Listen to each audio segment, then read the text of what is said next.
Right, so we're up to now X7. We've had the green light to go away and make a standalone project, of which Kawakenda is very happy about, because he's got you now all to himself to do whatever writing he needs to do, or whatever project he fancies you being a part of. So we're up to, what, roughly... August 2022. August 2022, yes. So yeah, where are we at in the story in August 2022? So once Kaur and Dennis approved this initial pitch, then before even we put any sort of any real development time into systems and stuff like this, I think immediately the order came. We need to start writing immediately.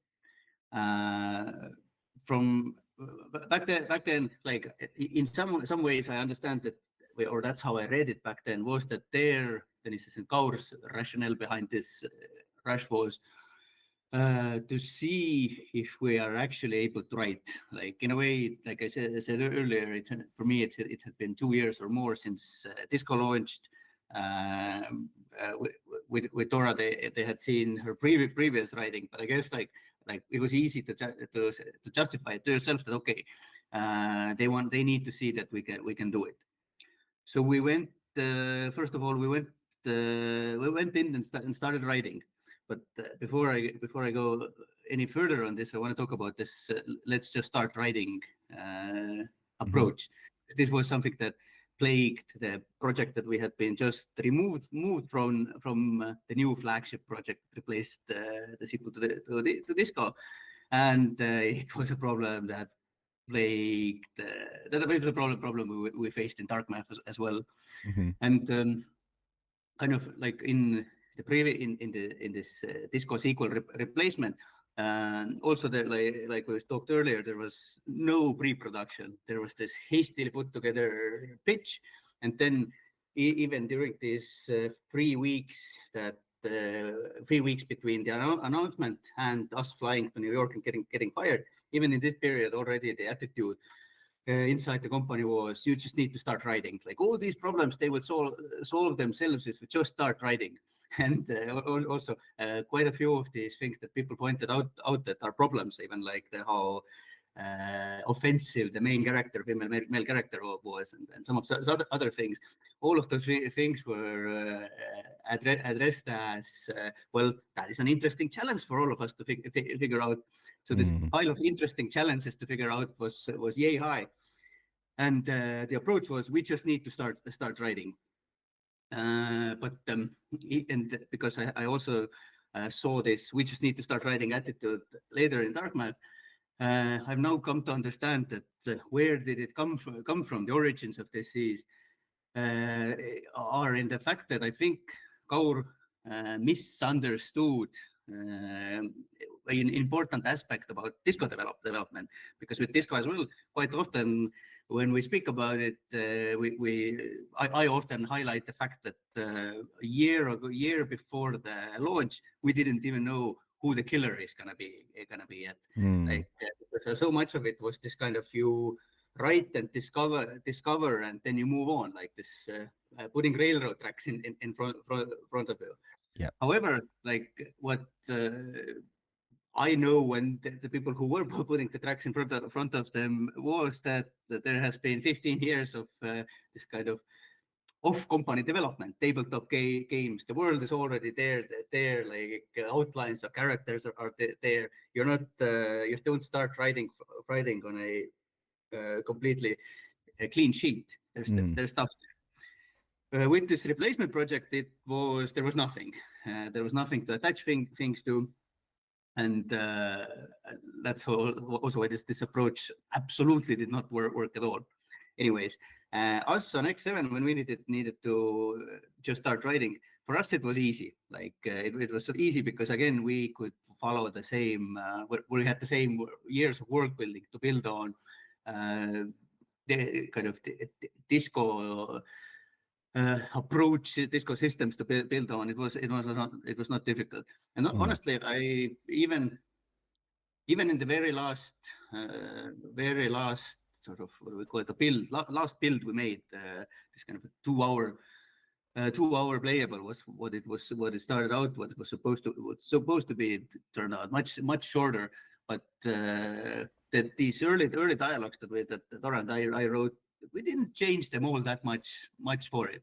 Like the entire first act was pretty much unchanged. I guess of course we edited grammar and kind of changed the sentence structure here and there, but as sort of the flow of the dialogue structure, this all stayed the same.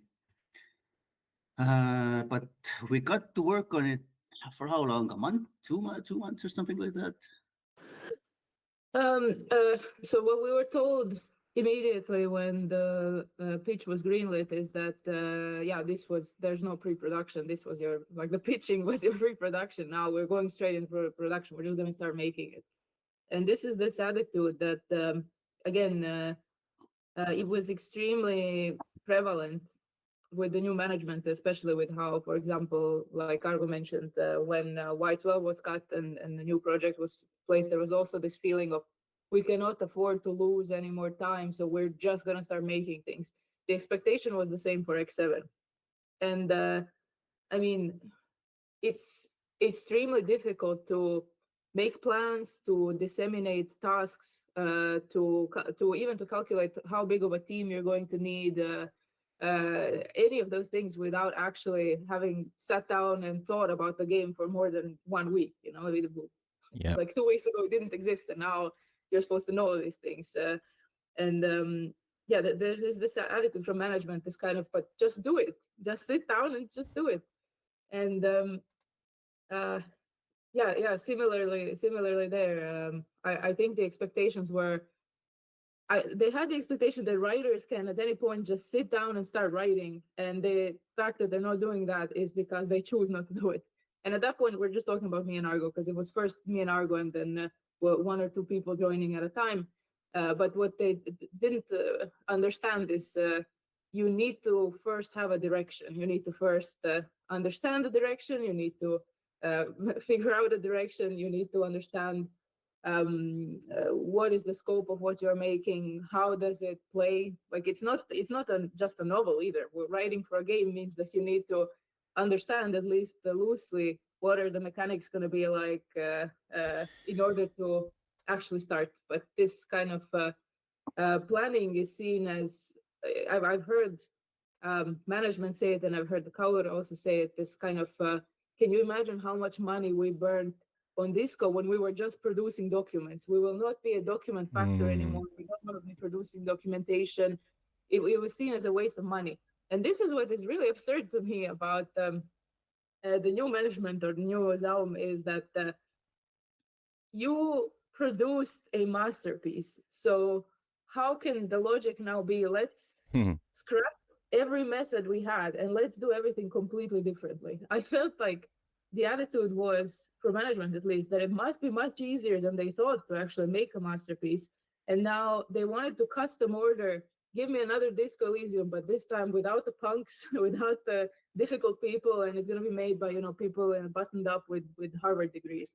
It's just, the work is a reflection of the people who make it, and the methods also are developed by this particular group of people who have a particular way of working. But suddenly management seemed to really despise all those parts of the work that, to me, everyone who actually worked on Disco told me that they liked the most, which was all this free-form brainstorming and the time spent planning and fantasizing together, because you need to get into this group fantasy where you will first all together get excited about the same thing, brainstorm about it. You don't just sit and start working because you don't know which direction you're going in. You don't all understand what you're doing. So yes. I think it was, exactly. It was driven, this kind of decision to not do pre-production was driven partly by profit and partly by just not understanding the creative process and not respecting that at all. Yeah, we were already on this. Let's talk about it a little bit more. I think this attitude often comes from the lack of experience of working with creative people or working with artistic people. Because here's the thing: like as an artist, in addition to your paycheck, you need one other resource, and this resource is inspiration. Like, and the thing is also that when you are inspired, then no one needs to tell you to do your 8 hours a day. Yeah. No one needs to tell you that hey, you need to come back from the lunch sooner. It tends to be the opposite, that people tell you that hey, other people, other colleagues are feel pressure if they see that you're on in artists on Saturday night. Like maybe you should kind of be more discreet about it. This is how it works. And in general, I would assume that in tech it's a little less of a problem than it is like when you work construction sites or stuff like that. But in those let's use construction as an example. In those kinds of works, yes, there's a lot of slacking off. Like it's in Estonian we have an expression "mõisa köis las lohiseb," which basically means it's company's money, who gives a shit. Like. But this was never an issue in ZAUM, and I think like from Tõnis was the executive producer back then, starting out from Estonia, and I think from his perspective, all of these times when he sees me, Robert, Helen, Martin, Olga sitting in front of a TV screen, Artists Open, and we're laughing, and hours go by, and we're laughing. This must have looked like Jesus, guys, like we're paying those people to sit around. But in reality, like I'm sorry that we enjoy this, but it is a crucial part of the creative process there. So by eliminating like a major thing that I felt they tried to eliminate was this artist-to-artist communication. Because even later, much later down the line, when I talked to Tõnis about how much interaction the writers had with Rostov, for example, he literally said that in his opinion this was a huge waste of time. That like writers and Rostov should not have been talking over characters. So basically, what happened after like when Robert and Rostov were fired, a lot of big changes started happening. But it took a while to sort of fully understand this. What is this final manifestation of this? But essentially, Tõnis tried to remove the Eastern Europe from the company, and like Dora pointed out earlier, that like when you somehow make a masterpiece, then wouldn't it make sense that you kind of analyze what were the things that got you there, instead of the moment you find yourself on the pedestal, you scrap everything that got you there, and now you start looking around and copying everybody else who are not on the pedestal. This is kind of exactly what happened. And also I have to say that maybe it's common in all of Eastern Europe, but in Estonia we very much have this national internalized self-loathing as well on top of everything else. And this is kind of best described as an everything is better in West attitude. And I think yesterday when we talked, I said that when Tõnis looked at this magnificent achievement, he didn't see the magic behind it. He saw Estonian writer Robert, Estonian artist Rostov, and in his head it was kind of, what if like if these two Estonian artists could do this, then what if we get the Western people? And if this clickety clackety production system got us this, then imagine if we get this hyper efficient Western approach. Like Jira became very dominant thing, and this it is true that a lot of this kind of, how do I say, I don't know why there is no real good blueprint of Disco, was that design documents were not really a thing.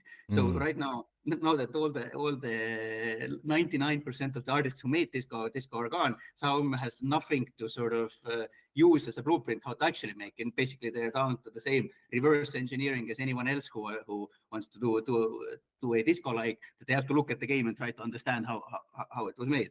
So like it is, I can say that of course, there were things to improve. Like I am not a hater of design documents. I think it's very necessary to get everyone on the same page.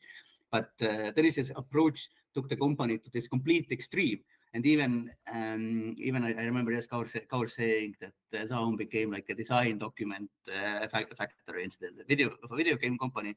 That kind of is also true, because in this post Robert and Rostov era, during this brief time that we got to still work on the sequel, like Justin was churning out these design documents, like his life was depending on it. Like I think Kaur at least looked at this stuff and saw that there's no any real development being done. But at the same time, like this was the only time I've ever seen a game have any kind of a pre-production like period in ZAUM at all. So yes, basically like this replacement for the Disco sequel was the first victim of this super efficient system that Dennis was trying to implement, and we'll be coming back to it every now and then because it affects so many other things as well. Like for example, how human relationships were damaged by this because like it turns out that this inefficiency that Dennis was trying to remove is also this source of inspiration to everybody, not just writers. Throughout the coming months, like also developers, sound engineers, a lot of people expressed that they find it a very faulty way of working, like not having access to other creative people, not having access to this resonance of creative energy. Yeah, it's interesting. I've listening and writing a few things down as I've listened to some of the approaches that you've mentioned. I mean, no pre-production is crazy. I kind of get it in a raw indie version of ZAUM, right? Where you are like, it sounds like great fun, actually, like a student project on steroids where you're all just like coming up with great fresh ideas because you're working together and talking together, and like collaboration. Like if you're at work and you're not talking and communicating with the people that you work with or are going to be crossing paths with, is just insane. And the only comparison I can make to what it sounds like here is if you imagine the money man walking into the site where I always come back to building projects because it's the most simplistic way of demonstrating just how important this stuff is. You get the money man who comes down to his apartment buildings that are being built, and his idea of a blueprint is literally just that blue document you see on cartoons where it draws the frame, right? And he goes, oh well, it's easy, just what 12 pieces of wood and we're done. And then you explain to him, no, actually, this is a 3D building, Mr. Moneyman. We need like 4 times that many pieces of wood. Oh, well, that's not a problem at all. And he thinks that's it.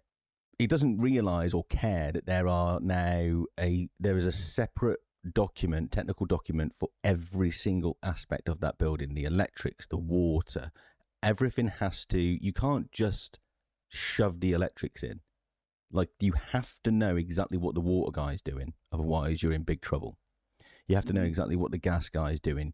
You need to know where all of these different parts of the building are so you can navigate correctly through those other different things. And the idea, I mean, it comes back to the AI thing, right? It sounds like these guys would take any shortcut they can, and if someone had just kind of got in his ear enough and said, well, I'll tell you a couple of Western approaches, EA, Ubisoft. Why don't you go and see what people think of the products that they produce? If you think that's the way to go, I don't remember the last Ubisoft masterpiece, if there even is one. I think they will be interested in the number of dollars that these games bring in, because that's, I think, the metric of success. Like a 7 out of 10 that will bring many millions is probably more worthwhile to them than a 10 out of 10 indie game. And that's why, this is a very funny thing about ZAUM, is that the word indie was considered a very dirty word there. You would hear from management like, no, we don't ever want to be called indie. We don't want to be bundled with indie games. We are a really serious, big Western studio. Like, they constantly had this little little dog complex Mhm. where they desperately wanted to be the big guys. And also, I wanted to just say that I really like your comparison about how obviously you need everyone to sit down and talk to each other and agree and plan on such a big project because the attitude was why can't you just show up and just start building, just figure it out, just work around each other because yeah, obviously it's not just the planning, it's also the safety protocols. That's also something that needs to be Yeah, kept in mind when you're building something. This is another thing where the fact that they thought that in a month we would manage to, starting from just 2 people, scale up a full team to ship a whole new expansion. And this is the funny thing that we haven't mentioned yet. The idea was they wanted to rebuild the code base entirely from scratch. So not to use Disco Elysium's code, but to also rebuild that fully. So, that's. and there was, yeah. I was going to say that's some of this stuff does sound like preventative measures to me. Like the let's strip back the code, let's do this. Even like the ideas of separate projects outside of Elysium, which were rumored to be going on, etc. It sounds to me like a company facing the reality of their most important IP perhaps not being something that they can do anything with in the short term or long term. They were clearly considering it something that we need to just leave for a minute. But then how do we prepare for the new world just in case where we no longer have access to this IP? Well, let's just completely rebuild it in our own name, in our own vision, and nobody can touch it. That's what it sounds like to me as a mere humble observer. To me, it seems that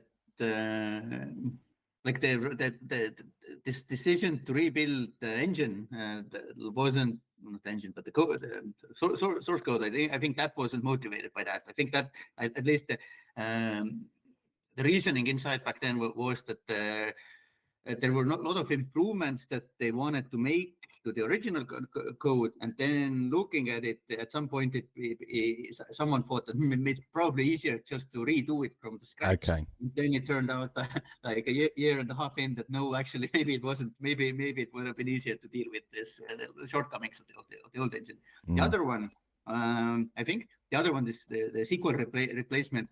I'm not even sure that it was supposed to use the same engine. Like I think there was a consideration about using Unreal at the time. No, and then I remember wrong because I know we also considered using Unreal for the Disco sequel. Eventually, the decision was made against it, but there was talks about it. It was done in Unity, right? Disco Elysium. Yeah. But also before we move on with X7, like we're already kind of starting to grasp the insanity of what's happening, but also understand that this Disco replacement, this flagship project that has just fired Dora and myself. This project, like, let me try to. I'm gonna try to be very precise here because I'm trying to think: is there anyone on that project left after me and Dora are gone who have made a video game from beginning to an end? Because Justin, the lead on the project, was an editor on Disco. He wasn't actually a writer. His understanding of these dialogue structures, how they were set up, of course, he has some understanding, but he didn't know how these were made. Kaspar was kind of the most valuable member, I would say, because he actually he was there on Disco before even me. He did depart for a while, but he's a knowledgeable guy. But generally, it was kind of like you give this half-baked idea that was made in 2 weeks in a hotel room between four people to a completely inexperienced team, and you say, "Go ahead, guys, do what you can with it." I had a question. Sorry, I just wanted to ask one question quickly because I had it written down. I thought this. I am curious to know because it was touched on earlier as well. The offensive nature of these characters that were supposedly in this separate rushed project. Can you expand on that? Because I am curious to know, like, I'm guessing it's the complete lack of nuance that comes, like, people who really don't understand how offensive jokes work, right? Is the fact that they come unexpectedly and they catch you off guard. Like, you can tell offensive jokes now and then, but there has to be, you have to feel the joke behind it. Otherwise it does become offensive. So yeah, just like I'm very curious to know how they completely missed the mark on any nuance and it came across just entirely offensive. Can you talk about it?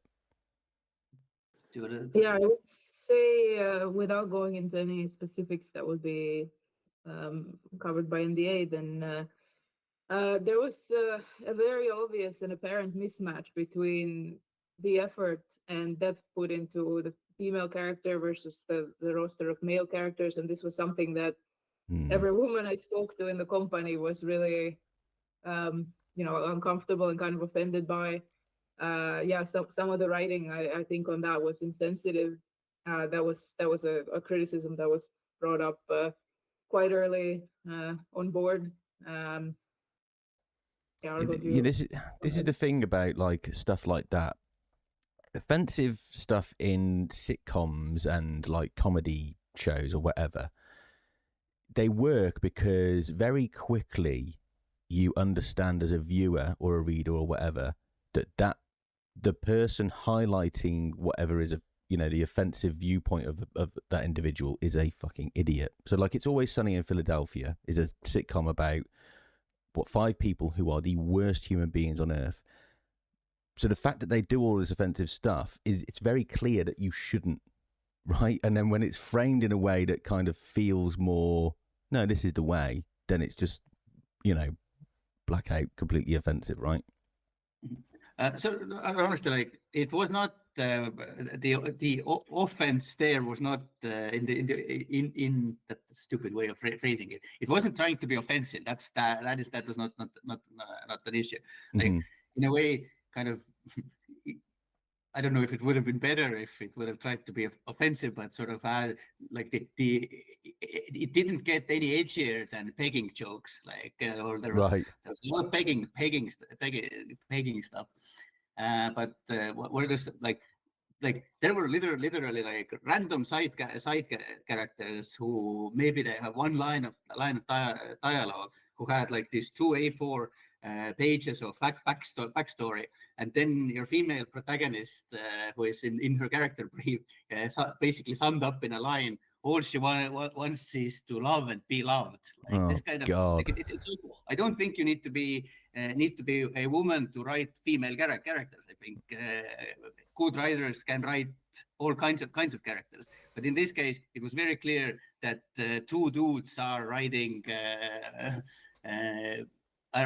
female characters that they find attractive, like, and that they have a very basic understanding of human psychology in general.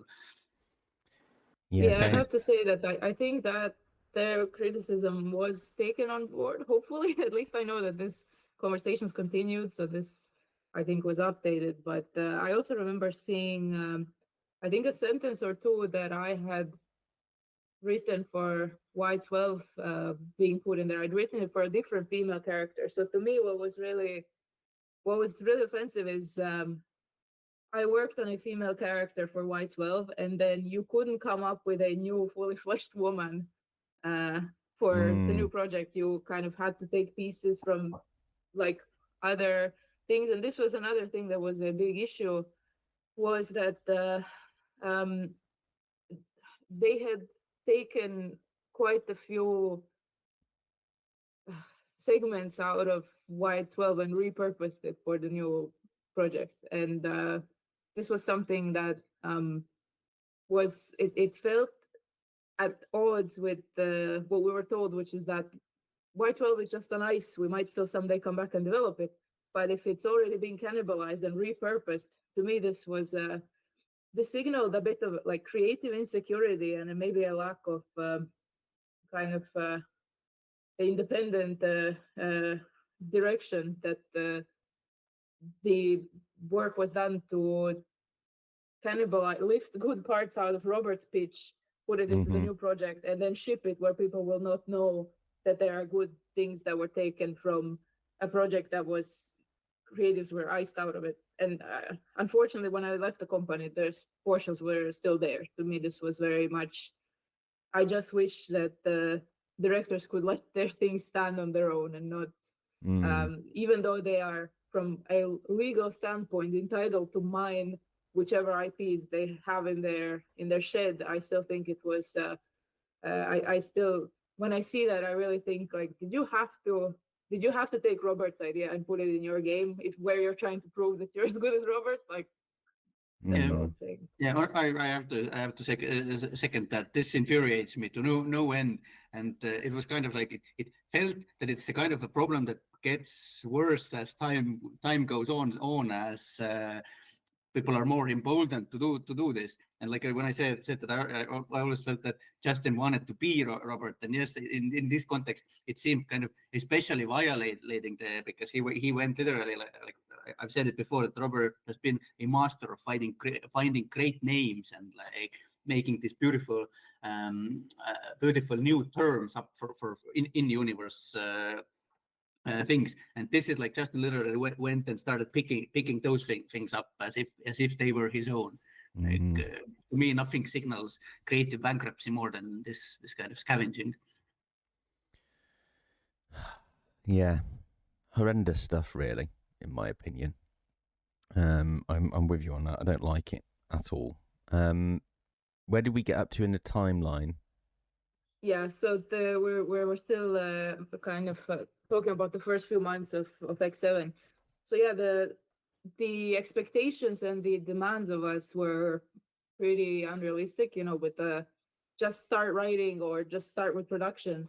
But the one good thing that had happened at that time that we were not aware of was those few months at the end of 2022, management was really busy with legal conflicts that will surface as we go along. But actually, they were quite a little bit absent from the production from this early months. So what we did basically was we were able to just do what we wanted, in a sense that they told us, no, you need to start writing, start producing. What we said was, no, we need to first figure out a skill system. We need to first figure out some key designs for the game. So those first 1 or 2 months, like August, September, maybe a little bit into October, we did manage to produce a lot of really brilliant work that basically those were the most productive months on X7, that the rest of the 2 years will be kind of all the compliments and all the glory will be based on the incredible ideas that we were able to have because we were not so much surveilled and pushed around by management because they were really distracted with their legal conflicts.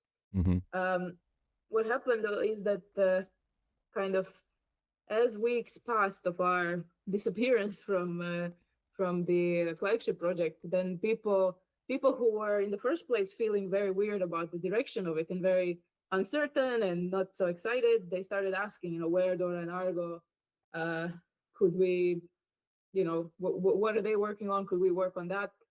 And we had started receiving messages from, former colleagues saying, what are you guys working on now? Oh, do you think I could ask for a transfer? And this became a huge sticking point because, what we said was, yeah, we'd be happy to have people because right now we don't have a team. We're just very, very small and starting to figure out how to grow. Are they going to be hiring? We didn't even know where all the people are going to come from. But we said you have to go through proper channels. You have to talk to your lead. You have to talk to your project directors. You have to talk to management. But this was painted in a very bad light, so that the leads of who had just pushed us out of C4, Justin and Kaspar, they got incredibly mad because they thought we were manipulating people away from their project. They, in fact, I heard suddenly from production that they've accused us of poaching people, which is kind of absurd when you're inside the same company and when they don't have any evidence for this kind of claim. People are coming to us and asking us, can I please go on your project? Because, these people are struggling with direction and you guys are not struggling with direction. You know exactly what it is you're making, how it's going to look, it's exciting. but we got painted quite as the bad guys there. I remember having HR sent to give me a talking to about how inappropriate it is that I'm talking to my colleagues, or soliciting colleagues, that I need to be talking only to leads or to directors. Like, it was very, very strange time. Argo, did you have anything to add there? Yeah, I also want to say that I think this is also a good time to remember that people who had joined ZAUM post-disco and people who were in ZAUM, they had joined an art collective. They were working in an art collective / video game studio. So this notion that you can move people around like cattle from one project to another, it doesn't matter. Doesn't matter that you thought you're gonna work on a sequel to a masterpiece. Now we're gonna move you to do roadworks. Like this started toning on people more and more, because even like, okay, we'll get there. I'm not gonna jump ahead. So around this time,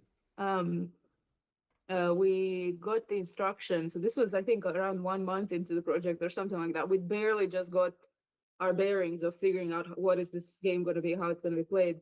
So we got the instruction that management wants us to put out a trailer to announce the game on the 2022 Game Awards. This is also already public. This was in the PC Gamer article. So you don't know what the game is. You don't have still the resources to make it. Your studio is going through some turmoil, but you're going to put out a very expensive trailer that you're going to make in like three months. So Game Awards are like December. This is September. And this was an awful idea because they told us basically, okay, stop writing, stop working on the game, start working on the trailer. And this is the thing, that when you're working on something like a trailer, it takes all of your focus. You stop doing the actual game, especially when the team is just you and maybe like 1, 2, 3 more people. So the trailer had to have obviously writing, it needed to have art, it needed to have 3D assets, it needed to have animations, it needed to have music, it needed to have video editing. Like, this is a huge project. And but did you even have, like, you didn't even have any of that anyway, right? If I understand it, like you only got as far as you two documents. Yeah, being told. That's insane. Also, this is something that we already learned making Disco, that every time we needed to put out a trailer for Disco, basically the entire company stopped working on the game, and for a month we became a trailer factory. This is not a new hurdle. Like people like Tõnis knew that this is how the process. This is how disruptive it is to the process. And this is also something that it changed my view, I guess, of how, as a consumer, what to expect from game trailers. Because I mean, there's already been so many controversies where, you know, games have to put this little in development tag in the corner or something, because you're not actually seeing a game that exists. You're seeing just a render made specifically for the trailer. Like, that made me feel a bit wrong. The development of assets was meant to. We had agreed, like, let's make assets that we actually want to use in the game, but still it was a huge undertaking that was so obviously not a smart investment of time, when you need to ship in 12 months and you're going to spend the first 3 months of your project making a trailer. That does not compute. And the trailer never did get shown in the end, right? The trailer never got released, but honestly, like, somewhere there's a version out there. I don't even remember how far we got it. We got Prodigy's drummer to do a sick beat to it. Right. Yeah, there was some work on it. I think some audio, some art, some writing. But once we get to the part, what? VO was there. Yeah, once we get to the part where the public PR shitstorm starts happening, then they scrapped it. They understood that it's a bad time to announce anything and that it wasn't going to get finished anyway. But this was after they'd made us put 2 months of work into it. Because the thing about the trailer is that as production on it started, and I think it was clear to everyone that there's no way we can finish this. But the Kaur kind of suddenly gradually disappeared from the company. This was a time where he was present with the early days of X7, and then he was, like, you can see suddenly he's not in any of the company slacks. He's not part of any meetings. Management is becoming very absent. It was, yeah, I think people were talking a little bit about it, right? He was just kind of gone. Yeah. But at that point, it was not clear what was going on. And so we get to, I think this is September or October 2022, so we're working on this new project. We're trying to scrape something Elysium together so it doesn't go to waste, so that they don't, run it into the ground. We're trying to work with these unrealistic expectations with this team that's kind of full of weird feuds. We're trying to put together a trailer that doesn't make sense. And this was when Martin Luiga posted his blog post.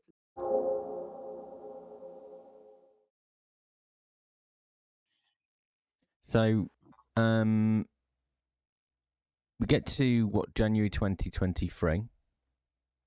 We've obviously now learned that there's all kinds of stuff going on with legal battles. Martin Luiga's made his blog, did as much as you possibly could with X7 up to this point. And then we get to January 2023 and things like crunch start happening, but also you were able to produce gorgeous art and audio as described by Dora. But then production interference does start around that time as well. So just talk to us a little bit how, 2023 started in January. Do you want me to start? Yeah. So when we came back from holiday, again, so we had already been several times given the instruction of, wait, don't write, we need you to do something else. We need you to do the trailer, or we need you to do this presentation for the whole company. And similarly, when we came back from Christmas holidays, we were told, you need to make an overview of the entire project, because they realized they wanted to ship, August to August, 12 months. So now we have 8 months left, and there's no actual production, significant production has taken place. So, people realized finally, like some of the producers who had a little bit more game development experience, that you need to actually know what the game is going to be. Like this pre-production that we skipped, we were told to basically, okay, now you guys need to sit down and you need to do it. You can do it in like a week or two, right?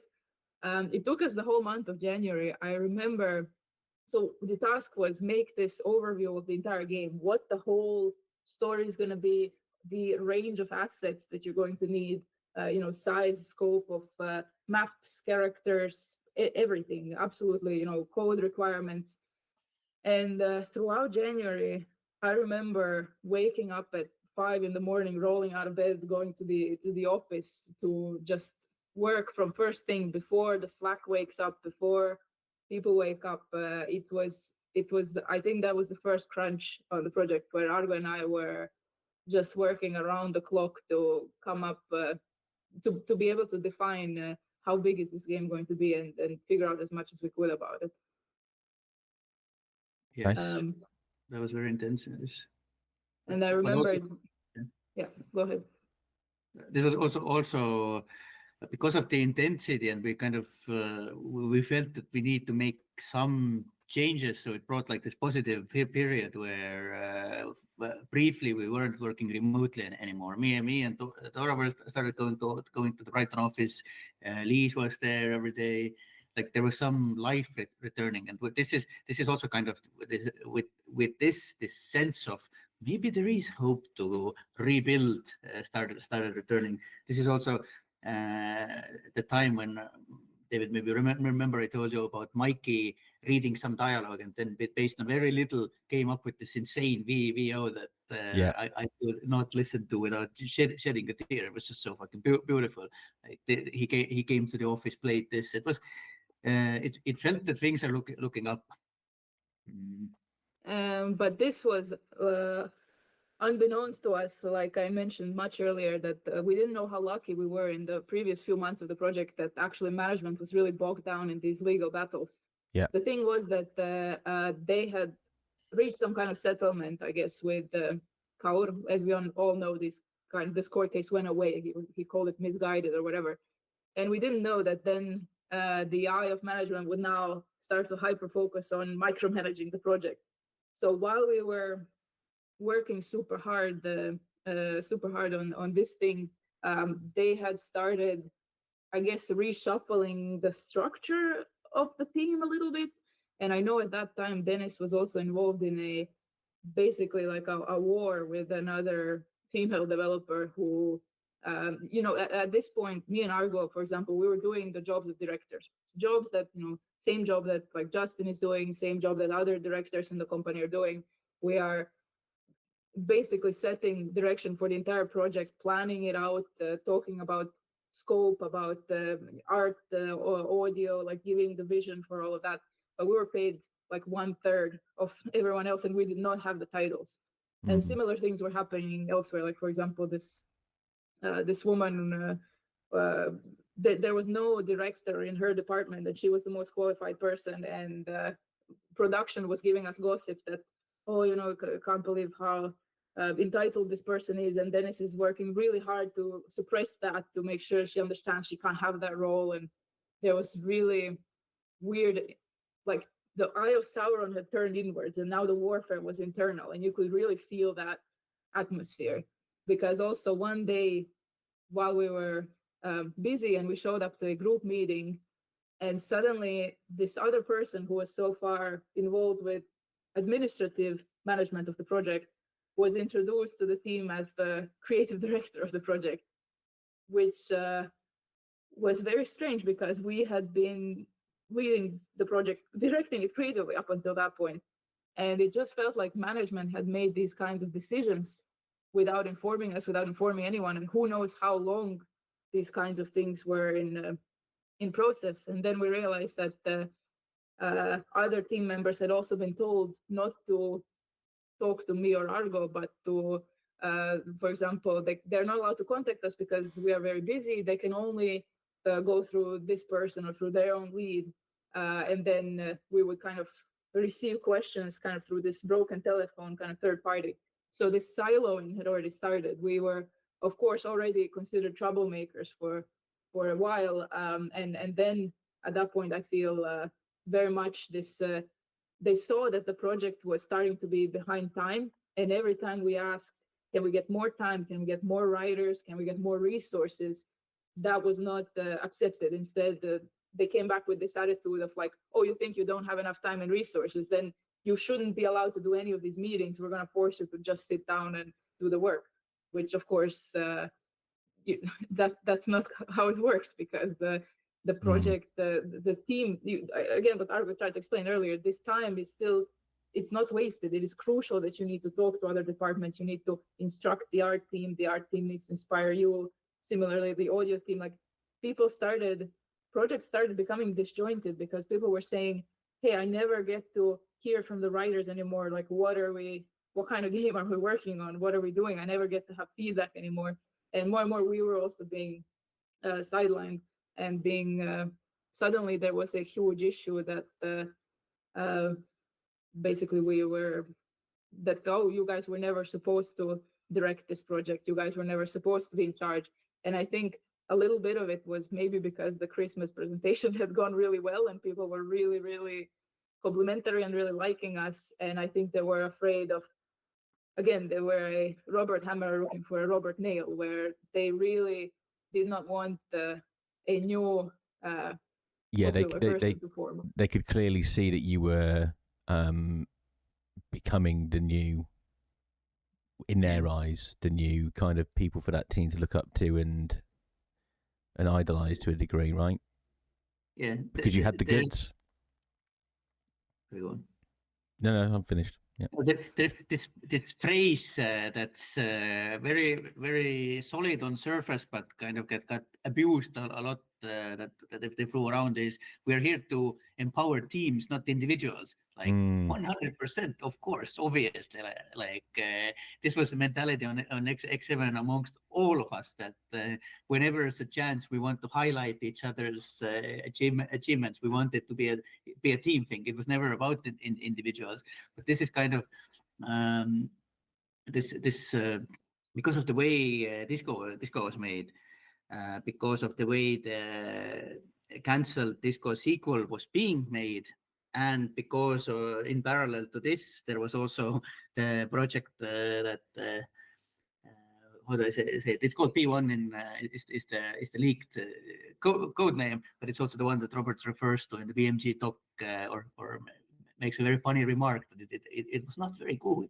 Like this project, what's common in all of these projects is that sort of the lead writer is also like the creative director of the project. Everything was running like this, and in our case as well, there was no contradiction in the beginning. Like this is just how things were, and things were running very very smoothly, and even at that time when we started getting this little resistance and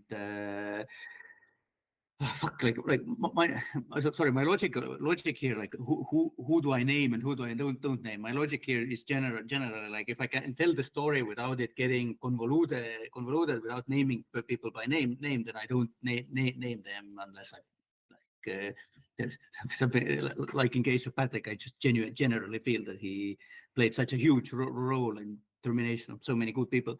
Anyways, like I didn't want to name Chris Priestman, but Priestman is the guy now that comes into play. This is we do the Christmas presentation. I think at something I forgot even earlier is that I think before the Christmas presentation even we told Tõnis and Priestman that we need help, that we need more writers. And yes, their approach was like, no, you don't need more writers, you need more managerial oversight. Yeah. But at that time, it was still not very rigidly. They did not tell us you're not directors. There was no talk about stepping down or anything like that. How it was framed was that Priestman is gonna be like your administrative counterpart. That like if you need your vacation signed off or something like this, Priestman can help you with that.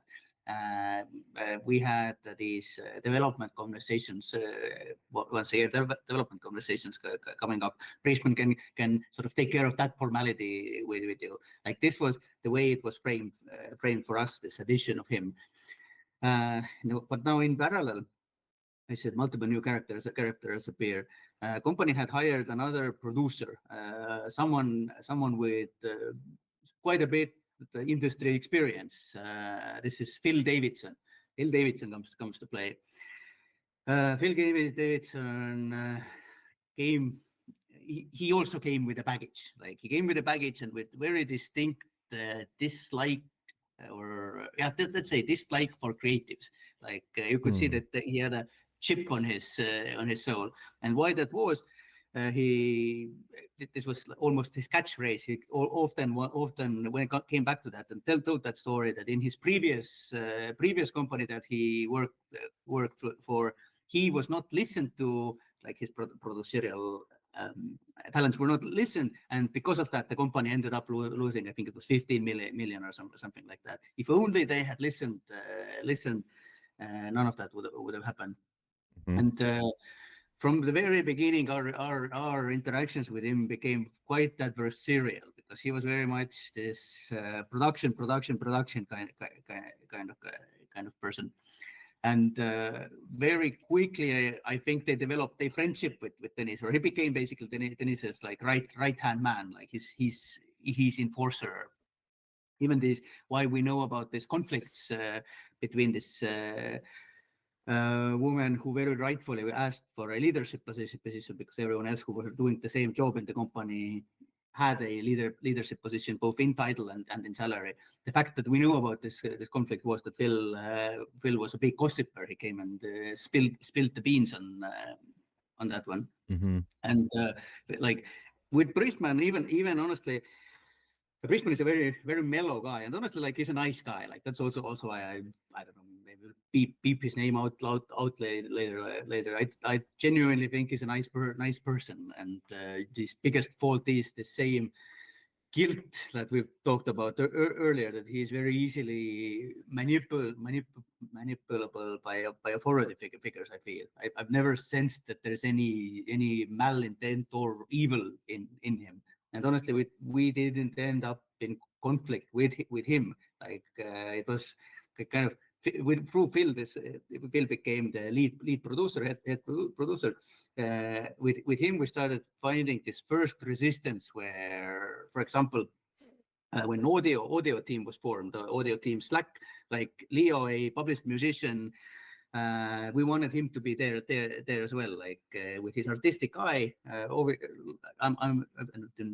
it me or you? We asked Leo to be added there, and this is where like Phil starts resisting us. And in the end, when I got tired of asking, I added Leo myself to the Slack. Then Phil's reaction was to delete the channel completely and recreate it without Leo, myself, or Dora in it in a different branch.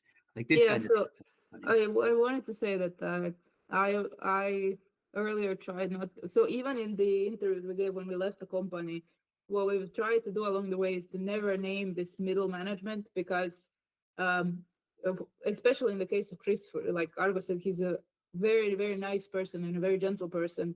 And I don't think we would have ever been in an adversarial relationship if Dennis hadn't been creating this stuff. And I've seen him do this to so many people in so many different situations. If you have someone happily doing their job and you take another person and you have them take away their job, like replace them, put them in a position where when I want to do something, this person tells me no, then we are, there's tension between us. That's not this person's fault. That is Dennis's fault. And he's done that many times. Even the relationship between Justin and Robert, I think, and Kasper and Rostov would not have soured if Dennis hadn't created these relationships where something that I want to do, he gives to another person, or like you make someone else's oppressor or someone else's, you create these adversarial roles because you want to, displace someone or push someone out. And it breaks people. It breaks these people who are placed into these roles where you have to deny something to your friend, to your colleague. This is not in their nature. And that's also why I don't want to, I have tried not to name these people, because I don't want them to be bullied, because they are already bullied by management by being placed in these positions where they have to deny their colleagues from, cause them misery. That's horrible.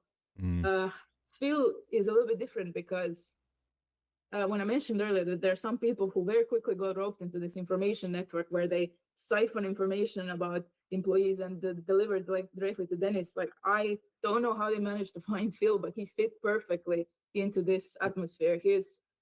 I again respected him in the start because of his industry experience, and there's quite a few organizational abilities that he has that are like really exceptional, but he has patronized me. He's been very malicious at times, and I think I like to think that that's not who he is, that's what Dennis stoked in him with this I'm gonna rope you into this in group where we gossip about everyone, where we control everyone.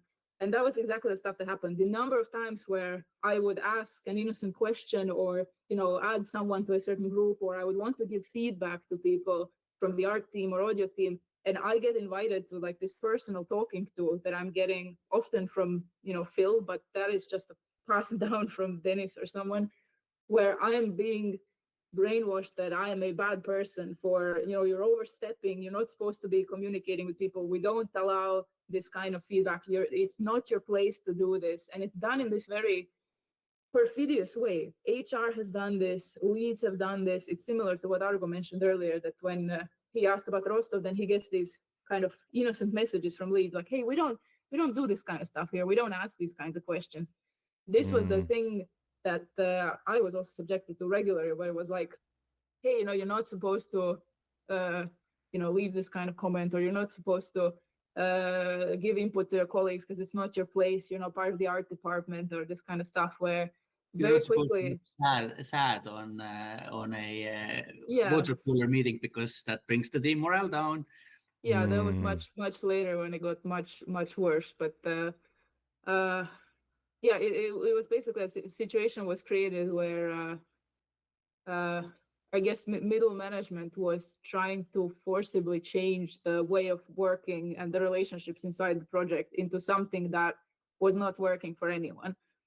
Regularly at these weekly or I think every 2 weeks, we would have these team meetings where people would say what's wrong. And there were suddenly all these problems, our team saying we never get to talk to writers, us saying we no longer get to direct the project because we're not, we don't get to talk to anyone. People come to us and are like, hey, please, can I get your time? And I'm like, no, production's gonna give me a patronizing kind of wash out your mouth with soap session later if I talk to you.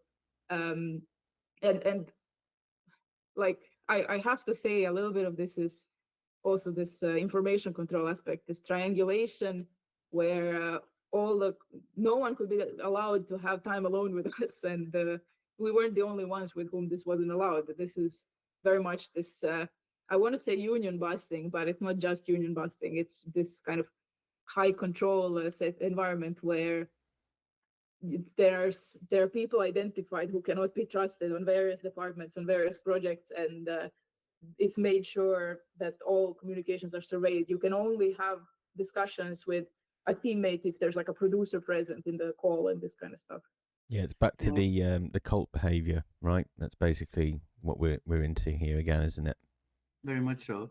And kind of this, what really added to this air of paranoia that never really dissipated, because yes, X7 was the one project that was doing well. Like I genuinely feel that everybody who were at X7 at that time felt enthusiastic and optimistic about the future of the project. Like things were good. But elsewhere in the company, the project that we had been fired off.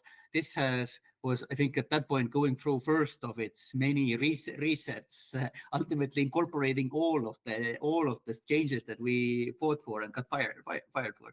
But anyways, things were very dark there, and P1 had been in production honestly since it started out in Estonia, and it hadn't really made any progress, so it wasn't super. Things weren't looking that great there either, but there were like people liked each other, they had good chemistry, and in a way, but because Kaur was responsible for P1, and with his termination, two things happened. First of all, because this shadow director was gone, people suddenly had much more creative freedom, but also was a little bit of this loss of the direction there. So anyways, in the Slack, the vibe was even more of a ghost town than before. And every now and then you see these moments where somebody says something, or even makes a joke that's a little bit hits a little too close home about, I don't know, Dennis's criminal past or something like that. And Slack goes silent, and you don't see that person speak anymore for months. And here and there during video calls, you hear that someone had a meeting with Phil yesterday. This is very much where you could see that yes, Phil is this enforcer of the will of management. And I also want to say that at that point, it had been 7.5 years for me in the gaming industry. Like Phil was the first producer and has been the first producer that I've ever had an adversarial relationship with. I never understood this kind of what people assume that it is a default conflict, that there's always like the artists and the production are always butting heads. Like we didn't have that in old ZAUM. We didn't have it even while we were still making White 12. Like this was from my first interaction with this ruthless Henry Ford would love it type of production, where agile production mechanics were ramped up, and this is, I think, also why Tõnis really loved Phil, because they were very much on the same page on this efficiency, and earlier already this restructuring of the company had fractured us quite a bit. But now with the coming of Phil, these information checkpoints were created. Like now, whenever now it's official company policy that whenever anyone has an issue, this is how information needs to go. First, you go to your lead, then they go to your lead. Basically, like these very clear layers are created. This was around the time when, so beginning of 2023, where, so this, as we mentioned, management had, and especially I think the publishing department had forced us to work on this atelier product. And this company is so chaotic that not everyone was informed of that. Like, for example, Kaspar wasn't informed of that this had been for months, they were making us do this. And one day we were having a meeting about something unrelated, and we mentioned that, yeah, later we're going to have a meeting with your artists about this atelier product. And I can tell that these tensions were being stoked in the background, and that there was still nasty stuff being spread about us, because he kind of, when this call, when we finished discussing what we were supposed to discuss in the call, he said, okay, everyone leave, producer's gonna stay here, and I need to talk to you guys. And to his credit, he apologized for this later, like it was a big deal, but he started cussing us out. He started shouting at us how we are poaching his people. Like, what the fuck are you guys doing? What is this shit? Like extreme profanity, this super, like, I can see that it's been, 6 or more months since we were kicked off of the other project. And we were still like, I remember crying the whole afternoon afterwards, because why is it okay? Like, we are these pieces of shit in the studio who are obviously troublemakers and evil, and you can take out all your frustration on us, no matter who you are, no matter which position you work in. It was extremely fucking upsetting and very unfair, because we'd never, the fact they were angry that people from their projects wanted to work on our projects, or sometimes that management had moved them, but they made us the bad guys, like absolutely just like unloaded on us. It was, Argo, you can say you're the one who. I just, for the sake of transparency, I just want to say that I behaved very bad, as badly as Kaspar, because I was throwing profanities and screaming at him as well. Me and him were in a shouting match, and like Dora was hit with stuff she didn't deserve at all. Like for me, it was like one of one of these, I think, first moments of confrontation that I ever had access to with Kaspar, because even though he didn't directly fire us from C4, like him and Justin were having these calls every night, and he was very much in the know. And even during the time when Robert and Rostov were fired, both Kaspar and Justin kind of they stayed in my house. Like me and him, we went back all the way to Estonia. This was this first time it was actually possible to put this betrayal into words. Again, like Dora said, Kaspar apologized later. Me and him, we also a few months later, or a month later, or something like that, we reconciled, acknowledged that we both were in the wrong in this. But yeah, Dora had nothing, did nothing wrong there. I'm curious, like, just on a human level, how, like, you talk about the previous relationship. Obviously, I'm aware that Kaspar is one of those people that's been around kind of when you were in Murive, right? He was brought in around that time. I've got that right, haven't I, Argo? Around what time? When you were in the office in, is it Murive? Have I pronounced it correctly? Kaspar and Rostov have been friends for I don't know how long, yeah. long time. And Kaspar was brought in before me. Kaspar was part of the first wave. He left ZAUM before we moved to UK to go and teach an art school in Tartu. But he came back. Rostov invited him back. I think it was around the time for the art book, to help him with the art book initially, and then he stayed. Yeah. I was just going to say, on a human level, so full disclosure, Kaspar has spoken to me and has been nothing but lovely to me. So from an outsider, knowing his character, and even on the PMG documentary, I came away thinking he's probably one of the better ones. And I still do believe that. But what I can't square up in my head is how the relationship or this corporate manipulation that's going on had gone so far that Kaspar, from what I understand from the version of events, at no point seems to have this, what the fuck am I doing? And just speaks to you as people who've known each other for years and goes, what are we doing, Argo? I've had falling outs with people who I absolutely love, and work related fallouts, right? With people who, like, where you cross over friends and work, it can always be a little bit tricky. And ultimately, they were settled by us reminding each other that we have far more beyond this company that's paying us at stake. Like, these people who have entered our lives on a temporary basis and have all of these corporate interests. I'm amazed that at no point he's gone, like, what am I fucking doing? I can't square it up in my head. That's the big problem I have with it. Yeah, it wasn't a question, just an observation, I think, more than anything else. Just on how far gone all of this stuff seems to have got at the time.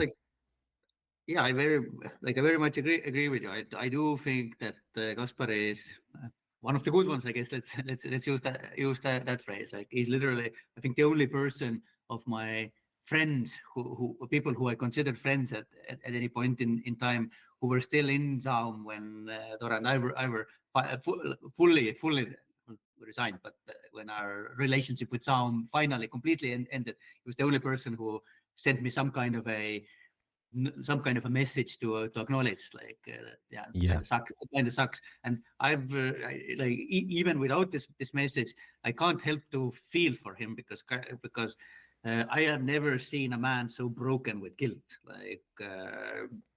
Like I know what it feels to feel responsible for vouching for Justin, so he could take this information to the management that Robert and Helen carelessly divulged to him. This is enormously heavy.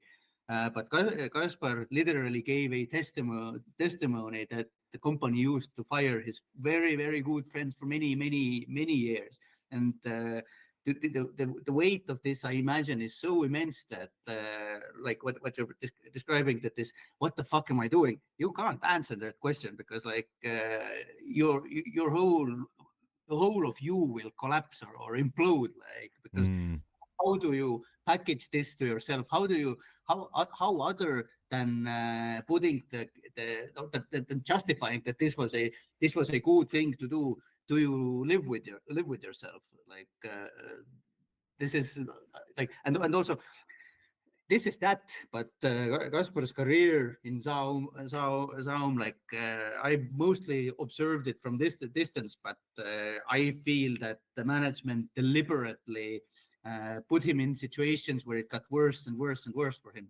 That this self-loathing only grew and grew and grew, and it got super fucking dark for him. Like, of all the people still there, I really hope he makes it out of there alive. Like, yeah. He's not a bad guy. At heart, he's not. I don't think he's completely lost either. No, I tend to agree. I mean, I don't.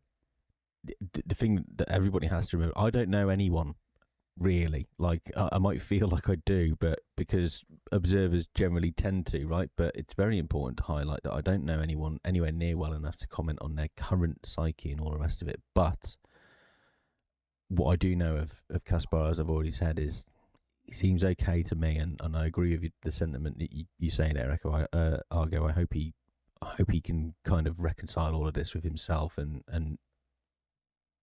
be happy ultimately. And I share that for anyone on a human level, of course. Are we approaching collage mode, Dora? Yes, there's one event before collage mode, and then that. But I also wanted to add what I said earlier, that I think like I've seen Robert Rostov and them, they haven't gone after, middle management, and they haven't mentioned their colleagues by name before. And we have tried not to do that before as well, because like I said, I want to believe that it's the roles people were placed in by management that made these situations, and that's not really who these people are. And that's why like I don't I would be any backlash from fans that these workers or middle management get only drives them closer to management, because they think Dennis Ilmar and Ed, they're the only ones who can protect me from the nasty Argo and Dora who are saying these things, the fans who are saying these things. So it's yeah, I all of these people I've had much respect and love and very good relationship with at a certain time, and in different circumstances we all could have been very good colleagues and friends. So this is why even before, when we talked about the studio, we always talked about management being at fault.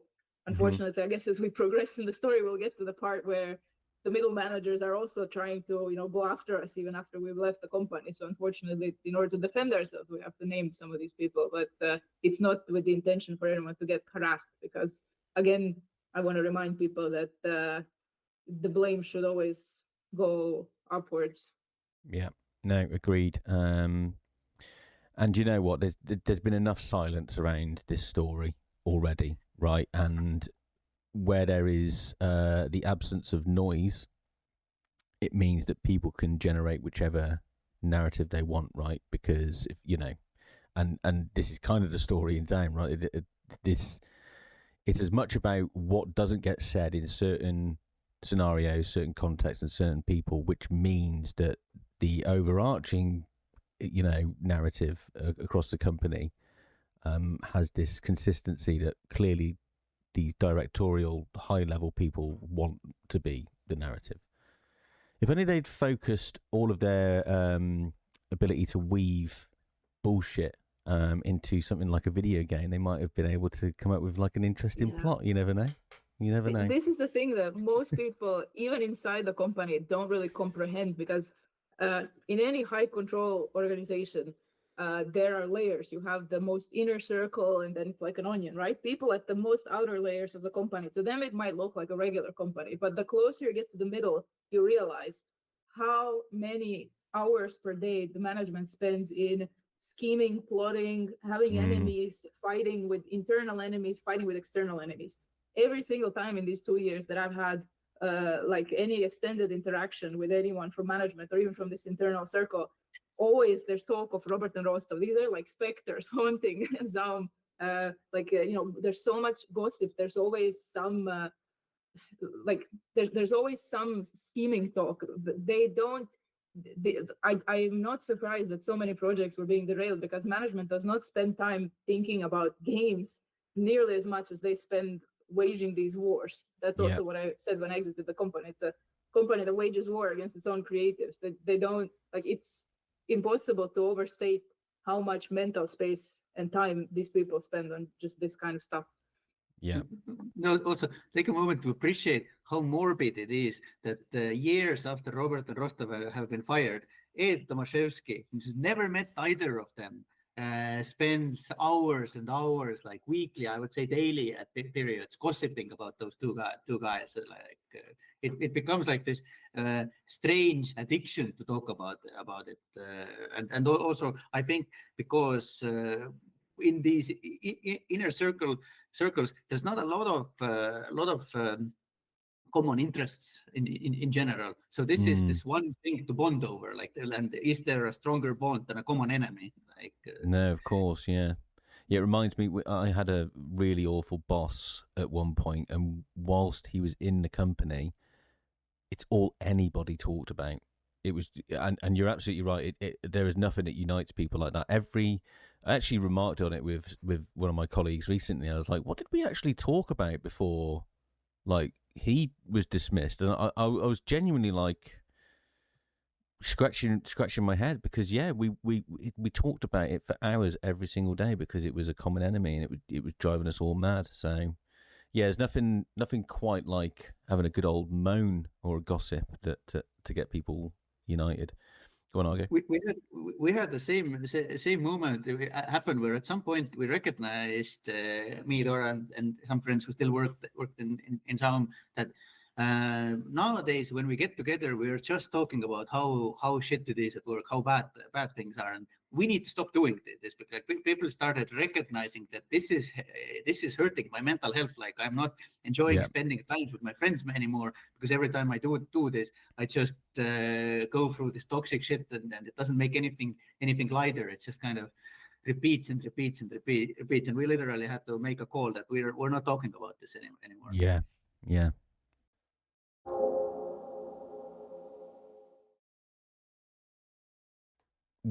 I believe, so we talked around P1. There is an event in Porto around this time. I want to say that their idea, I guess, for some reason they canceled this project right like a week before this huge company gathering in Porto. And as you might already know, ZAUM has had offices in Estonia, UK, and in Porto. They have an office there, so it seemed like a good summer gathering place. But it's very strange to pull the rug under your second largest project that was supposed to become, the largest down the line. They had, I think, several dozen people, and then face the dissatisfaction at this company event. I think they thought they would be able to quell this dissatisfaction better, maybe. But or that alcohol will fix this. Sorry? Or that alcohol will fix this. Yeah. Or, getting to be in a fancy hotel or whatever.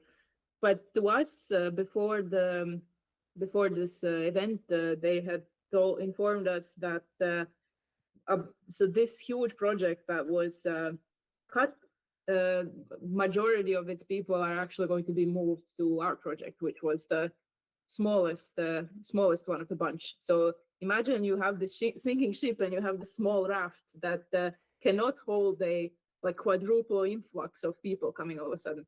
And this was a very alarming thing for us because I think, as game developers will know, once you increase the size of the team, this puts immense pressure on the writing team because we're already so far behind from being understaffed, from being put under pressure, from this constant mismanagement and stressors. And now you're going to have a much larger team that needs work to do, and you need to start creating work for them. So if you have a huge environment team with a bunch of people, and they need to know what are the environments that are going to be in the game, and you need to know you need to have the foresight exactly where the story is going to go, like 5 steps ahead of where you are. Similarly, for audio, for characters, like you need to stop writing and you need to start creating instructions, briefs, telling people how the story is going to end 3 acts from now, and you cannot do that to a satisfactory level if you haven't progressed in the narrative, in the writing. And since we hadn't had writers on board beforehand, their idea was to shift the entire team from P1. But I think this is already known also about Pioneer, that it was a science fiction project. So it was a very different genre. It was a very different type of writing, very different writers. And also there were some issues where these writers had never actually written in-game dialogue tools, or rather the project had not reached a level where they had experience with that. And if you remember, X7 was, what? They didn't really know how to use Artist. They had very next to no experience writing in Artist. So if you remember, X7 was originally supposed to ship in August of that year, and we are already in May. So already it had been extended, I think, by a year to next year. But even then we told management, if you want us to make up for lost time and turn around this extremely tight schedule, we cannot now spend 6 months training new writers. And we need some kind of arrangement where the writers who were hired to write this scope could maybe come help out here. Like Argo said we can go help out on other projects, but maybe we can get the writers who now have some experience with using the software, who have experience with the world, with the characters, and also who have the same writing style. And this was something where we hit a lot of obstacles with production. We were trying to explain, we need writers who have the same writing style as Elysium. And the question we kept receiving back was, what is style? What is tone? This is like a made up thing. This is not something. It was like you can just teach these people to write in this style. They didn't understand that not every writer is fit for everything. Like writers usually have voices that fit into certain genres. And this is why the recruitment process was, specifically for certain projects. So they thought we were making things up. They thought we were being obstructionist, even though we were trying to find solutions. But we were basically given, there were these very contentious meetings where I remember Phil coming into one of these meetings, and I logged on while they were joking, and he was saying something like, yeah, this is, it's like we're mom and dad who are about to have a talk with their kids or something, implying that Argo and I are like these unruly children and they're the grown-ups in the room, where their mission was to drill into us that we must accept management's decisions and, we're just being difficult. And at that point, it had been so many months in a row where I felt that when someone joins a meeting with me, comes into a conversation with me, they had been told over and over to prepare that I am whatever, difficult, or that I am going to be, I don't know, a brat, or it just felt like people came really wired, high strung.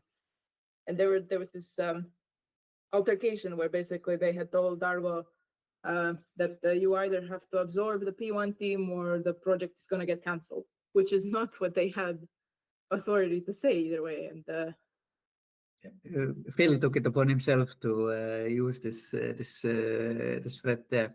Honestly, my reaction to this was I'd rather have it cancelled than make a turn. By that point, this amount of factors had gotten the factors that made it seem that we are not gonna achieve anything near our initial vision. Like already by that point worked with Phil for 4-5 months, something like this, and seeing that Phil very much is this first draft is good enough kind of guy, and like we've talked earlier, like everything in it, 70% of this guy is a rewrite, 50% of that is a rewrite of a rewrite. It was never going to work. And yeah, that was my reaction. Yeah, and also like even in this moment, like I knew that I see Phil is angry. Like is this Phil's worst nightmare, this unruly creatives. Not the shit again. If they had listened to me in the last company, they wouldn't have lost 15 million. Like I can see that he's angry and he's throwing shit around. And this the project will be cancelled. I knew that it was empty words back then. But this episode will come back to haunt me a little bit later down the line. Yeah, and I do remember at that moment, or like after the call, telling Argo that he shouldn't have lost his temper, but now we're entering into this section where meetings started getting really bad. Like I started losing my temper. I think there were 2 meetings. This one was the one with Phil and Priestman, and where me and Phil lost our tempers. And then little bit later, maybe a day, 2 days later, in the span of same week, I think we had one with where Tõnis was also present, and I think this was the one where the mask finally slipped. Where I think Tõnis came into this meeting think that he can sweet talk the situation. That like essentially it's only a question how do you frame it. And I'm a pretty stubborn guy when I believe into something. And eventually he lost his shit. He started screaming. And was it after that he invited us into the office because after one of those volatile meetings, things got so bad that Dennis invited us to in person. Come down to office. Let's talk about it in person. I remember it was something along the lines of he was saying, no, he kept telling us a lot in those months how bad we're failing and everything. And I remember him saying, you're not responsible, that you kind of made this whole big project that you don't know how to complete. And I remember explaining to him how I built in this peelable scope. So I literally had created these graphs in our planning documents where exactly if we don't have time this is where we start cutting, and then this is where we start cutting. Like I had planned sequential cuts where you could the schedule could drift several times, and we would have still known exactly what to cut, like P-level scope.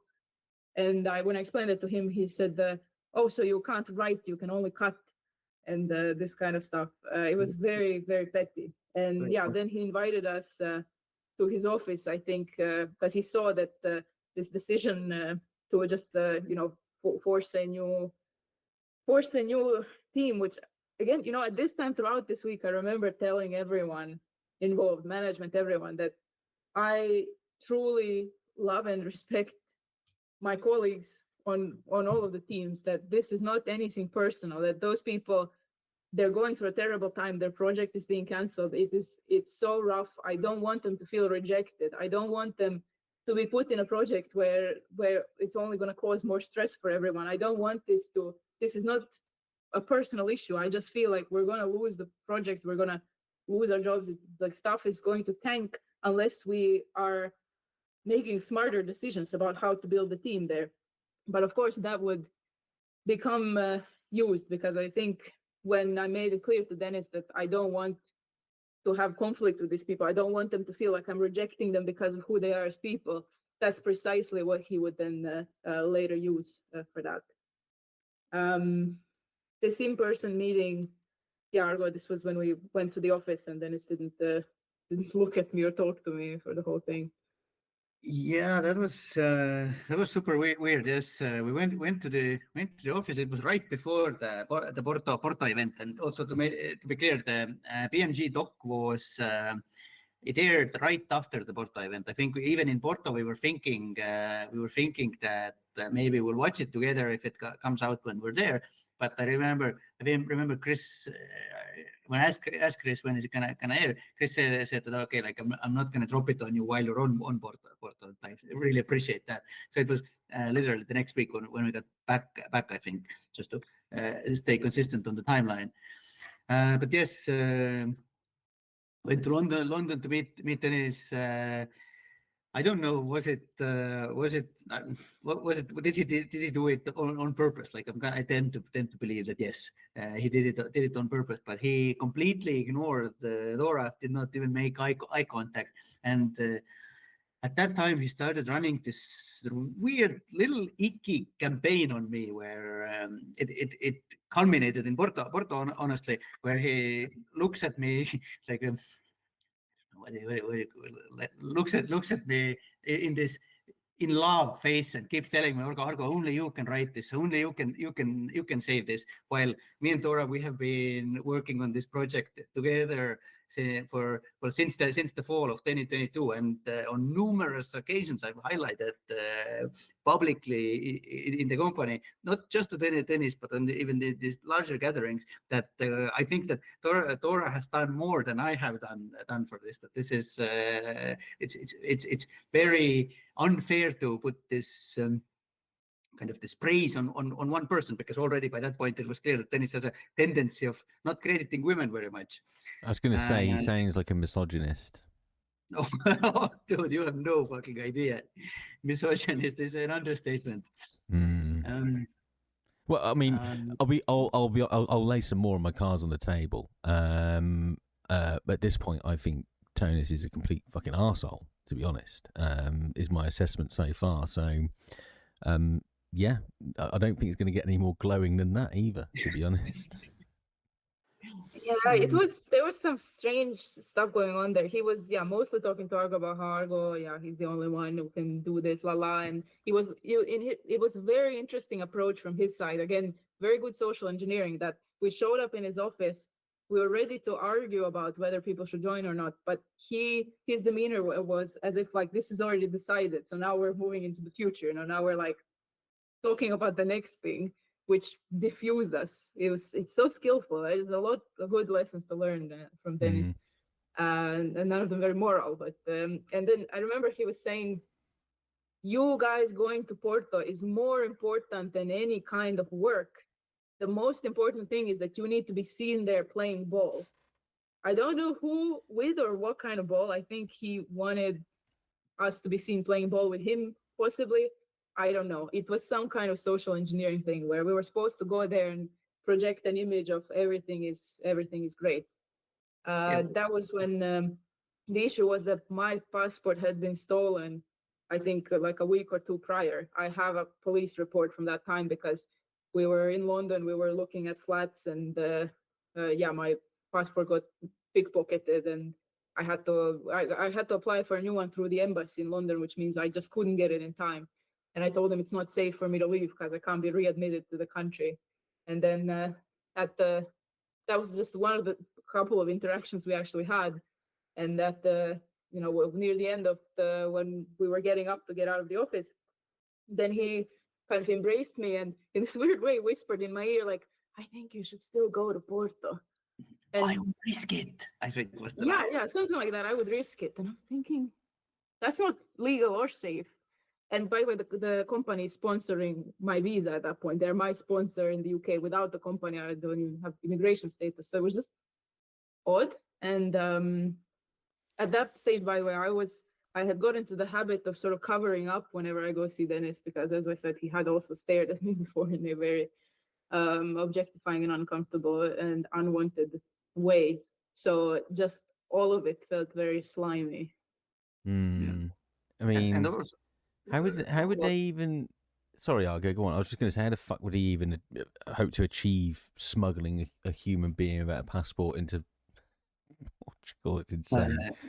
Well, here's the thing. When we went to office, then this first approach that Dennis had, he again started going on about how like there isn't enough writing being done. We get again into the same conversation that prompts us every time. Can you please give us aid in form of writers? And like I have a list of names that can help us. Like Dennis, a little bit earlier, he very angrily lashed out and said, when you say you need help, you can't say how we're gonna help you. Like that. This was the thing, that he was gonna help in his own way. And when we're in office, and he goes on about this. Yeah, but there isn't enough writing appearing. Then my reaction was, all right, then I'm not going to Porto. Like I don't think it's time to celebrate. I got so much done in this 1 week during Christmas when no one was bothering me. I'm gonna hunker down. I'm gonna work. And because I think Dora, you had already said that you lost your passport. This is where he went into this. No, you guys need to be seen playing ball. And I think what happened was that in the background, probably news of B1's cancellation had already started spreading a little bit. And now, like, if we had not shown up in Porto, if it's just him and we're not there, then it kind of looks like he's losing control of the situation. And to be completely honest, like we had already ghosted him before. Like even this Christmas party we talked about earlier, where we did this presentation. Dennis had set us up in a table with him, basically, and because the whole thing lasted so long, and there was like a 2-hour, I guess, like a bar pause in between the dinner. We just went home because it was cold and winter, and this kind of I think this pattern of ghosting was something that first of all made him look a little bit bad, but also it's very hard to manipulate someone who's not there. Like you can only manipulate people from the distance. So it was very, very important for him that we're going to be there. We're going to be seen playing ball. Still don't know what that means or who we were supposed to play it with. Yeah, it sounded like I mean, I wonder if there was investors or something now. Or it could have been a number of reasons why he wanted everything to look hunky-dory, right? It sounded like purely a PR thing. Very slimy one at that. Yeah. So... how much further along do you want to go here? So I've got a couple of notes that take us up to about, well, there's up to the end of June. So the notes I've got, so this is about you two being asked to step down from leadership positions and allow new directors to come on board and absorb the P1 team regardless of the project fit, or it was going to get cancelled, which we kind of covered. But then there is a bit at the end of that, Dora, where you reference writing copious messages to HR about being mistreated. So essentially, so the Porto trip, only Argo went there, so maybe he can talk about that. I would say like what was remarkable there is X7 had a show reel that was absolutely amazing. There was so much talent from 2D artists, 3D artists, animators, audio team, music team, VO, narrative stuff. Like it was spectacular. People loved it. There was also Dennis getting in front of the crowd to answer questions about P1's cancellation, which I think maybe Argo can talk about because he was there. But what I understand is that it went so badly and people were so unhappy that the HR lead had to step up and defend him and be like, yeah.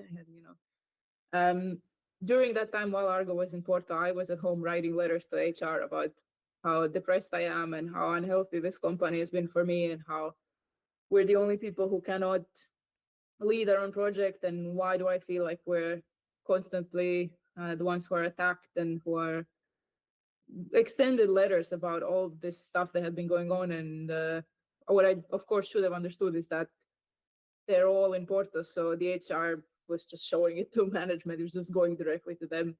And then I guess we can leave off after everyone returned from Porto, because then it was the time for management to decide to implement a whole new structure, which is a very euphemistic way of saying they had decided to remove us from our positions and just demote us all the way down. And it took them 3 months to get us to accept that. So that's going to be a whole new story. But for now, if you want to add something about the Porto Circus, Argo, floor is yours. Yeah, I think just to say there for YouTube purposes, we're getting towards like the end of this current section. So we're going to close it off with Porto event, some of the stuff that happened there, Argo, if that's okay, and then we'll return again at some point to continue the story. So the story from this point still has, so we're roughly, for everyone's benefit, we're in and around summer 2023, May/June 2023, and the story does extend all the way up to as recently as September/October of last year. So there's plenty more to go. But yes, Argo, as Dora says, the floor is yours. Tell us what went down in Porto. Well, Porto, that was entire company, all hands gathering. I cannot even imagine how expensive it must have been, because the hotels they put us in, they were fancy. I think it was all everyone. Entire company was there for a week, and then the X7 team remained for another week. There was a lot of drinking for those who drink. Also, disturbing examples of what happens when you mix this kind of a pressure cooker and alcohol. Like people's relationships with other people were ruined. That was not like there was a role Dennis played in it, but it didn't have anything to do with the X7 team. But good examples of it was very nice to have this no alcohol policy in the past. This was also prior to departure, where you had to fill out these things, activity things, what you want to do there. Where there was, I don't want to call it a conflict, but there was this discussion between myself, HR, and some other people who were found it to be uncomfortable to be forced into the wine tasting group because they didn't react fast enough to go canoeing or whatever the other thing alternative would have been. But ultimately, I don't want to get too bogged down on the details. Like a big revelation is that if you take a company that is fully remote, 360 days a year, and then for 5 days put them into one hotel together, it is incredibly exhausting. Like it's incredibly exhausting to regular people, but ZAUM has drawn a lot of neurodivergent people to get together, and kind of this was something I heard from many people later, that they just needed to find any kind of excuse to go to the hotel, to go to the rooms and just breathe, to be alone. I was struggling with this very much as well. But I think like people who didn't were a vast minority at that point. Minority, I guess, is not vast, but like a small minority who didn't have this problem. Yeah, I felt it's hard to even describe what it was, but I felt Dennis was working me in a weird way, like placing himself near me, trying to sit next to me, saying weird shit when I was giving like X7 specific lore. Lecture is not the word, but what is the word? Lessons. There was the little talks there. Then after these talks, he kind of crawled up to me, whispered into my ear, "I'm very proud of you." And this kind of later in the evenings after another one of these dinners where me and a couple of other guys wanted to go home because we had to fly out next day. He tried to convince us to stay and go drinking across the river to this other place. And again in this weird, I don't want to make it seem that like he was like hitting on me. I don't think that's what that was happening. I really genuinely don't think that. Yeah, but it's still weird. We're confused. I don't understand. What are you doing here with your? I'm so proud of you, and I'm so happy that you came. Like this is still. I puzzle it in my I think head. he's trying to trigger the broken boy. He's trying to trigger the daddy issues. Yeah, honestly, there was a big element of daddy there, but my dad was very different, so it didn't. That hammer really did miss the nail here. But yeah, honestly, that's like now that we're thinking about it, I am so proud of you. I think is something every broken boy wants to hear from their dad. Like that is something I would like to hear from my dad as well. Yeah. But anyways, and yeah, I think it was in the end of the first week we had this climax of this event where we had an auditorium in the same hotel where. This presentation X7 team had put together was played on the big screen, and yeah, it was really like one of the proudest moments of these last few years. I was very sad Dora couldn't be there to witness it because this you can't fake this kind of wow moment that went through there. Like people were genuinely very excited about this. I heard there was crying. Who? I heard there was crying. Yes. And Mikey made not only like a wonderful VO for it, but also recorded some incredibly beautiful music for it. It's just so good. And each of the teams made like a little slice, like was it 2 minutes for 5 minutes that everybody could sort of talk about their discipline. It was amazing. Other team, everybody did some sort of a presentation. X7 did, and the other projects as well. Not P1 because they were cancelled. But in the end of this, Dennis agreed to answer some questions, and questions were almost exclusively about why was P1 cancelled, and more specifically, why did you keep hiring people till the last day when you knew it was going to be cancelled? Did you just decided today that you're gonna cancel it? Because some people literally had joined like a week ago or 2 weeks ago, very recently. And Dennis does this thing, where instead of answering the question, he answers something adjacent to the question, then talks very long, and in the end asks, "Did that answer your question?" Like more often than not, the person who asked the question has not been able to follow it all the way along, and kind of just agrees that yeah, I guess that was it. This time, one of the people who was asking a very difficult question was the woman who was overlooked for this lead position that I told earlier, who Dennis had already discriminated against. And she did not let go that easily. She said, no, you didn't. Then Dennis tried that same thing again, answering something adjacent to it, talking even longer, and it became kind of a farce, kind of a joke. And it got so bad ultimately. I think somebody else asked basically the same question, that our resident Marxist Patrick had to jump in again and take it over. Like no more questions. I think Dennis has answered this definitively. Now we need to be conscious of time and move on. Like this fucking garbage. And I think it was super embarrassing because like I don't think there's anyone sitting in this auditorium who's not seeing what's happening. But stone face Dennis, he just keeps going. That pretty much sums up what was Porto. Like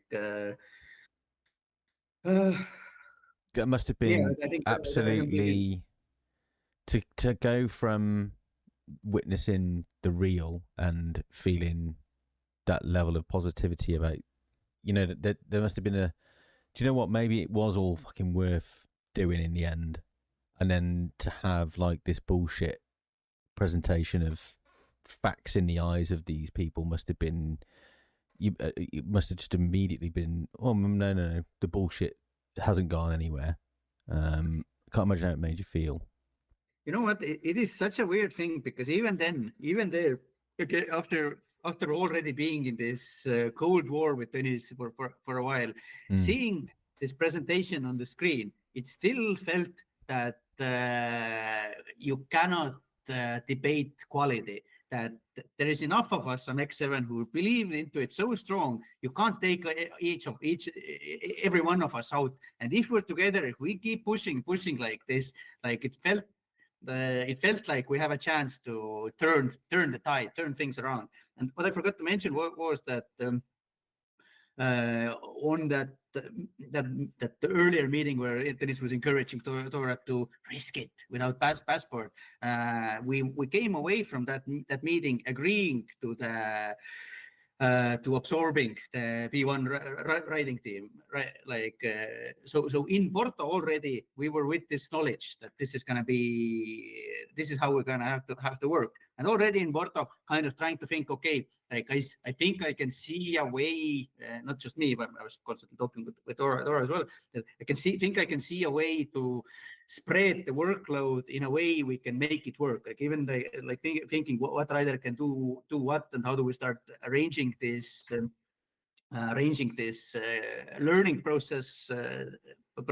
You see that we were already going on hard mode. Now it's like nightmare. But still, somehow, like if we break ourselves on the wheel, it's gonna be possible. At least theoretically, it's gonna be possible.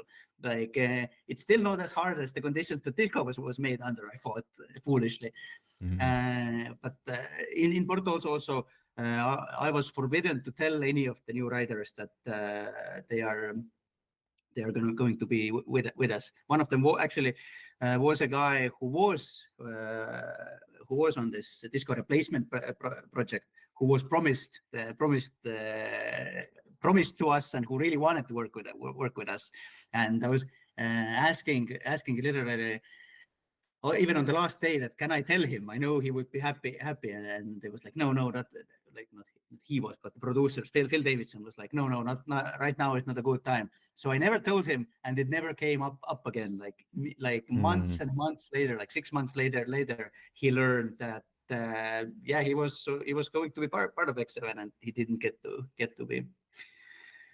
So we come back from, or I come back from Porto, and now the decision has been made. P1 has been officially not cancelled, but paused for what I presume is employment law reasons. And P1 team is like all the riders go to X7, and the rest of the team is kind of split between the Disco replacement, Disco sequel replacement, and X7. I think X7 absorbed more of the like vast majority, because there were many more vacations, or I would put it the other way, that the Disco sequel replacement had already most positions filled. And now, well, I think that's a good note to also end on, because my brain is barely working at this point. Yep, it's fine. Is that like what Dora pointed out earlier, that this big issue that X7 had been suffering from at this point was that in addition to doing the pre-production after production had started and their own writing work, the writers team, which was only us at that point, me and Dora, had to constantly supply other teams with work, and now no longer quality control became very difficult, because now it's character artists, they need a character or they're gonna stop working. Are free people gonna just stop working? And in the same way for environment and all that. And when X7 now absorbed the P1 team, then there was suddenly twice as many artists, twice as many engineers, like everything doubled except the writing team, because for writing team, now the next step that we needed to do was to teach them this type of writing, teach them artists, teach them dialogue structures, teach them what we're going to do.